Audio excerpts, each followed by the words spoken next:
Informative videos دیکھنے کے لیے میرے چینل کو سبسکرائب کر دیں اور بیل آئیکن کو پریس کر دیں تاکہ آنے والی ویڈیوز کا نوٹیفیکیشن آپ کو ملتا رہے۔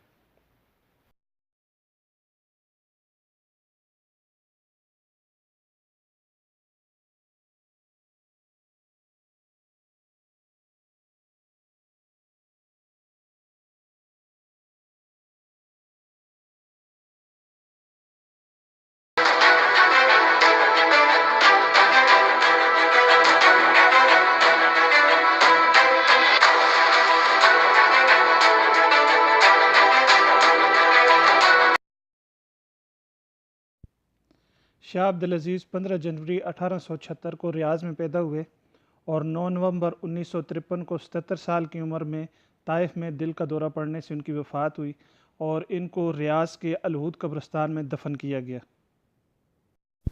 کنگ عبدالعزیز نے 22 شادیاں کیں اور ان کے ہاں 17 بیویوں میں سے 45 بیٹے پیدا ہوئے۔ شاہ عبدالعزیز کے ان 45 بیٹوں میں سے جن بیٹوں کو حکمرانی کا شرف حاصل ہوا ان میں سب سے پہلے تھے ملک سعود، دوسرے نمبر پر تھے ملک فیصل، تیسرے نمبر پر تھے ملک خالد، چوتھے نمبر پر تھے ملک فہد، پانچویں نمبر پر تھے ملک عبداللہ اور چھٹے نمبر پر ملک سلیمان ہے۔ اور ملک سلیمان نے روایتی طور پر اپنے بھائیوں میں سے کسی کو بھی اپنا ولی عہد مقرر نہیں کیا بلکہ اپنے بیٹے محمد کو آنے والے بادشاہ کے طور پر مملکت کا ولی عہد مقرر کیا ہے۔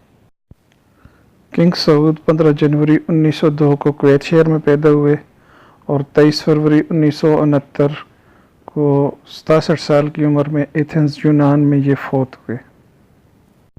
کنگ سعود 9 نومبر 1953 کو سعودی عرب کے فرمانروا مقرر ہوئے اور 2 نومبر 1964 کو ان کی عہدے کا اختتام ہوا۔ شاہ سعود کے عہد حکومت کا ایک بڑا کارنامہ مسجد نبوی اور حرم کعبہ کی توسیع ہے۔ مسجد نبوی کی تعمیر پر 35 کروڑ روپے صرف ہوئے اور تعمیر کا کام 1953 میں مکمل ہوا، جس سے مسجد فن تعمیر کا ایک عظیم شاہکار بن گئی اور دنیا کی بڑی اور خوبصورت ترین مساجد میں شمار ہونے لگی۔ کنگ سعود کے دور کے کرنسی نوٹ 100، 50، 10، 5 اور 1 ریال کے تھے، جو کہ آپ اپنی سکرین پر دیکھ رہے ہیں۔